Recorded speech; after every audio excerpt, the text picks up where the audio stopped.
tonight I am out in the mountains and I am mostly going to be looking for scorpions, but also whatever else pops up. And yeah, I'm pretty certain that we will see scorpions, but other life, not too sure what will be out tonight. We'll see. Look at this big bumbling insect here. A Jerusalem cricket, something you're definitely familiar with if you watch this channel a lot. This is a subadult. The ones out here in particular get quite large in the Diablo range, which is where I am. This is quite a nice individual. Oftentimes they will just outright bite you, and it can hurt. They can draw blood. Very impressive, actually. They can chew through plastic. I know this from experience. I've collected a few that have escaped just by chewing through the containers they were collected in. Anyway, I'll let this one be. Here's the first scorpion of the night, and as expected, it's a saw-finger scorpion. Let me turn on my white light. Here it is back in here, and this is an adult. They don't get much larger than this. It's quite a small species of scorpion, probably the smallest we have out here. And they absolutely love this kind of habitat where there's a lot of rocks planted in the walls, the cuts here. And I'm sure we'll see many more tonight. Hordes of ants like this are quite common out here. Look, here's the entrance to the system. And they're out by the hundreds, collecting grains and whatnot. Here's our next scorpion, and actually next species. This right here is Uroctonides monterius. Doesn't really have a common name.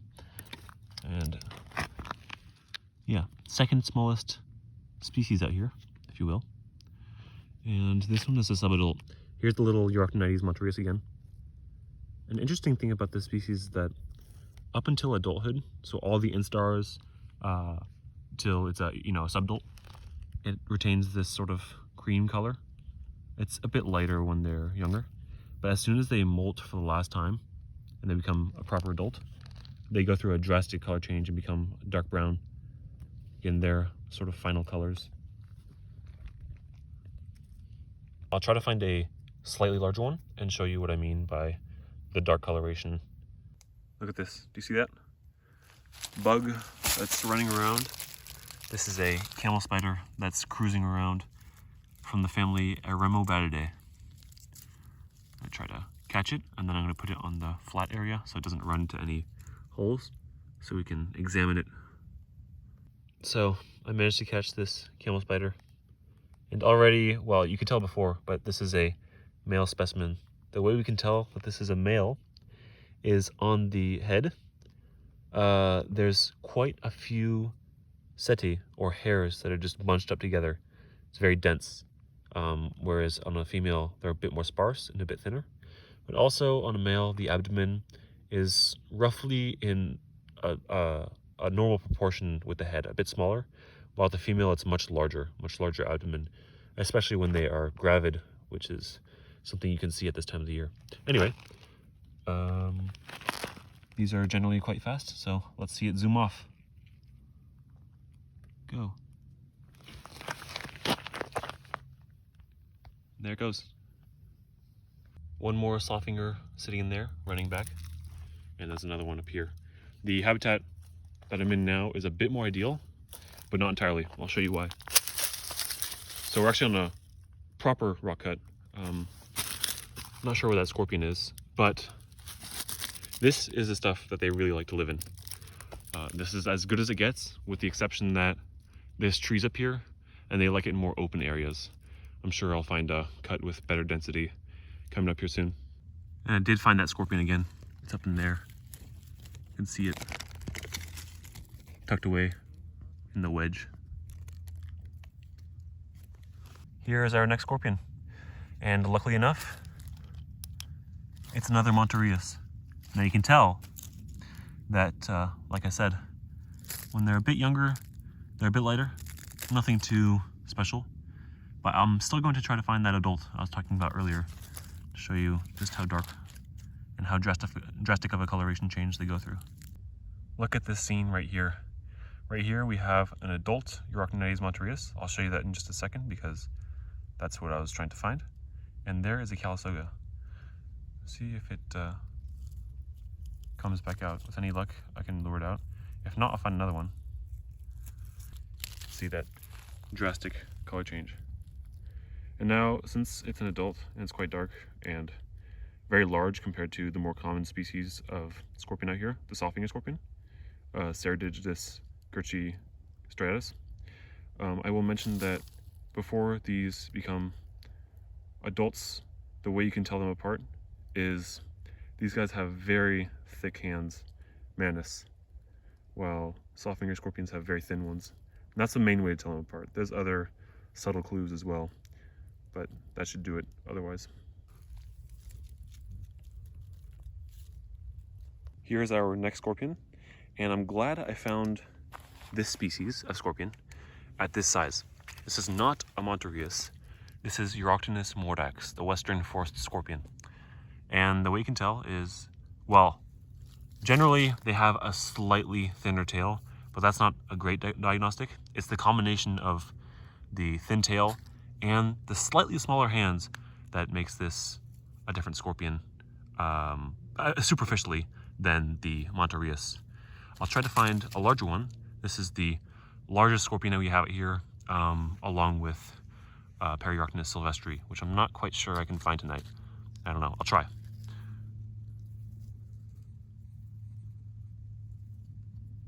Here we have a tiger centipede, Scolopendra polymorpha. And I thought I'd see a couple more tonight, but they haven't been so common. This one was digging or something, not quite sure.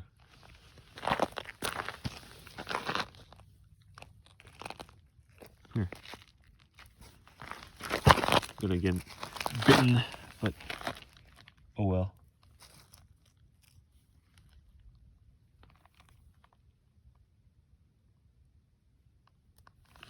Here's another scorpion, and this one I didn't even need a black light for because it's in the flatter area as opposed to the slope right here. And this is another forest scorpion, and it is very bulbous, very thick. It will likely molt soon. Since this one is not an adult, it's not gravid for sure. It's just due for a molt.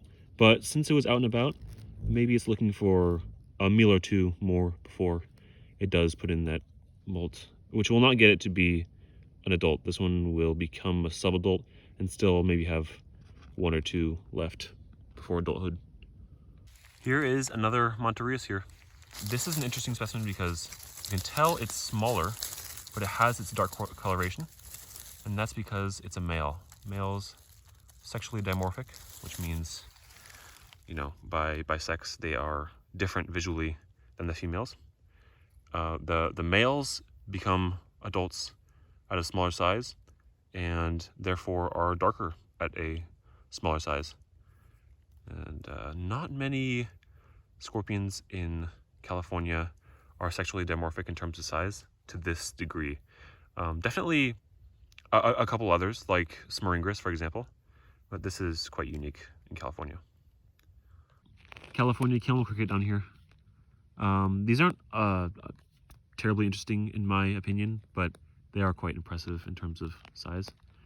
This is Pseudophilus californicus. This is how large it is. Oh, it's on my sleeve now. Mind getting down? Thank you. But yes, quite an impressive Raphidophoridae. However, I will give credit where credit is due. This species, along with a lot of other related ones, I mean, all the ones in this genus for sure, do fluoresce to an extent under UV light, which is pretty cool. As I predicted, I've come across an area where the soft-fingered scorpions are a bit more common. So there's one right here on the trail. And then over here, down here, you can see, well, the other one just retreated. There's one right here, and one just went down in there. Can you see it? No, you can't. And there's a few more up on this wall. Usually they're out in higher numbers, Another one just slipped down here. They're extremely skittish tonight. Just mostly sitting at the entrance of their burrows and being very wary of anything that passes by. There's another one right here. You can see possibly, no you can't. There's another one up here. You can't even see anything. There's a few more up here, and you know, one in here. They show up much better in person for sure. But anyway, there's about 10 in that general area that I can see. Right in here is another Uroctinus mordax, forest scorpion. Not sure why it's so tough to find an adult, but anyway, this is another smaller than subadult, just like the last one, and also ready to molt. Looking quite plump indeed. I'll let it be. Try to find an adult, which can get about 4 times as big as this. Here's another forest scorpion.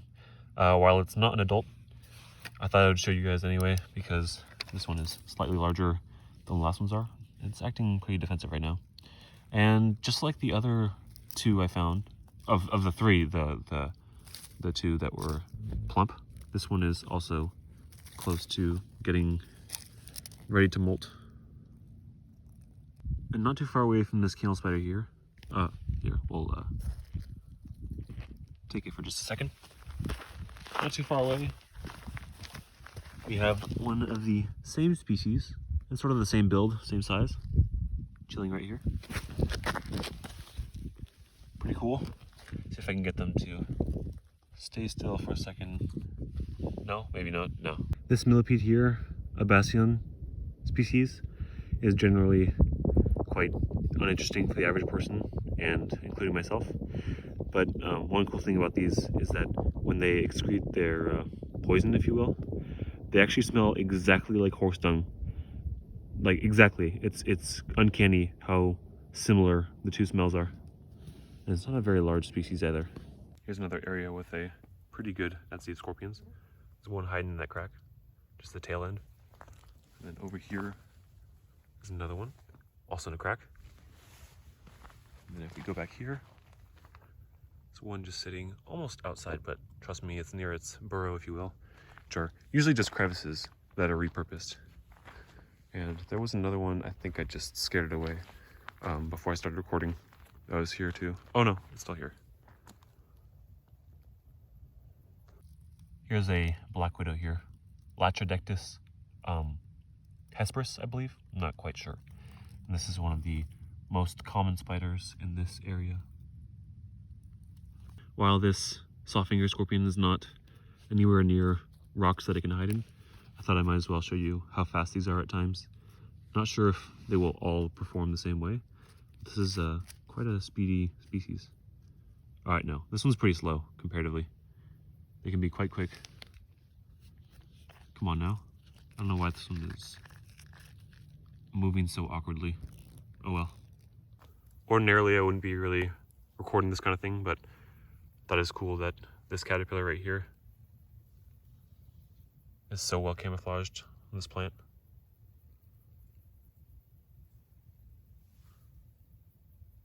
And on top of that,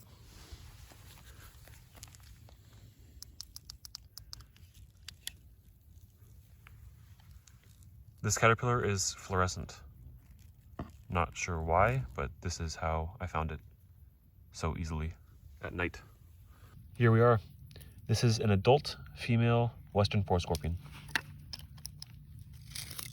Quite an impressive one. Next to my hand. Judging by the way that this one is already an adult and it's pretty large, it's pretty plump, and the time of season, these 3 things combined, it's pretty safe to assume that this particular individual is actually gravid, which means it's going to have babies, little scorpions, sometime soon. Probably later this season, maybe in the next month or 2. It doesn't look too far out, but it's hard to gauge at times. It's acting defensive now, and I don't know if you can see that, but yeah, you can. On the telson there, right next to the aculeus, there's a drop of venom.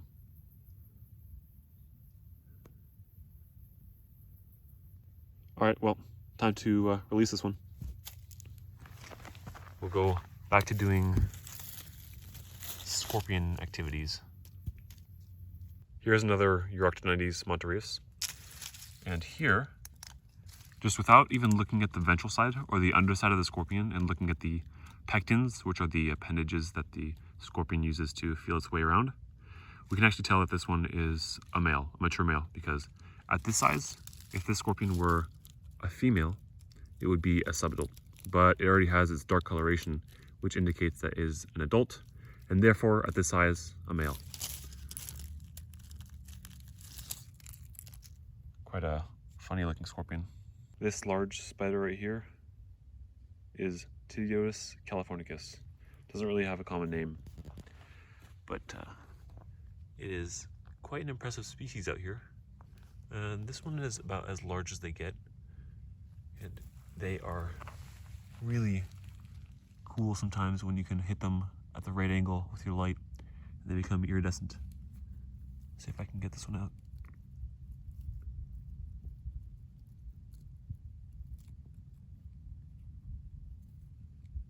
There it is. Here's the spider in my hand. And strangely enough, a lot of people mistake these for brown recluses. There's a couple mistakes there. First off, it doesn't look anything like a recluse, which is the genus Loxosceles. But also, we don't have any brown recluses in California. We have desert recluses.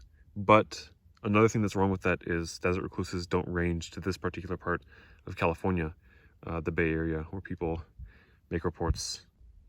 Here you can sort of see the iridescence that I'm talking about. See the yellow on its head and its legs right there, femurs, and some purple as well. It's pretty cool. Okay, time to release this one back to its sort of hole. Go ahead.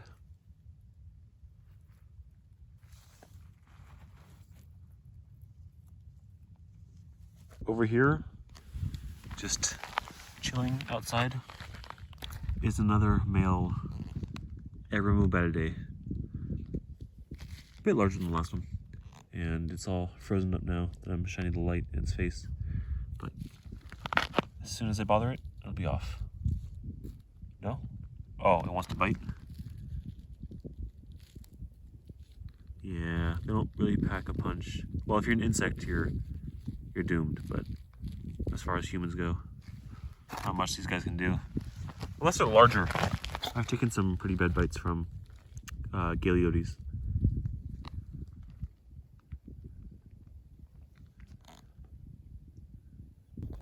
Here's the perspective of the Chelicerae.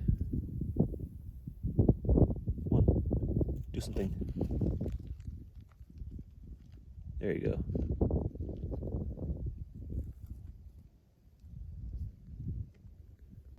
Here's another tiger centipede. A bit larger, a bit bluer. Overall, a nicer specimen. Doesn't quite know me here yet, perhaps, but as soon as I bother it, it will be up in arms. Wow, this one is not very quick at all. Oh, tried to bite me.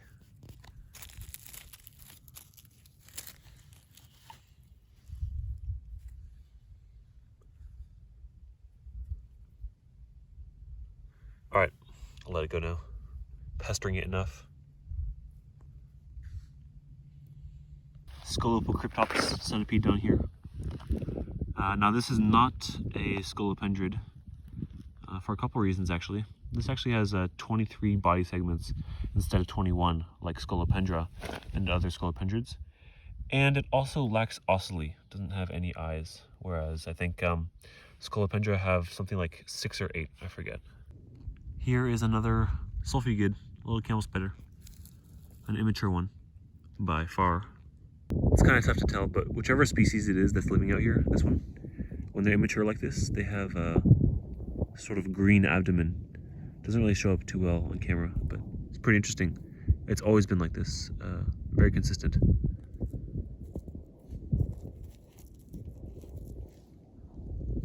Medium-sized wolf spider here. Kind of hard to catch. But anyway, This is Schizocosa maxima, California's largest species of wolf spider, to my knowledge. But this one is not anywhere near full grown. They get much larger than this. Well, that will be it for this video. So thank you for watching.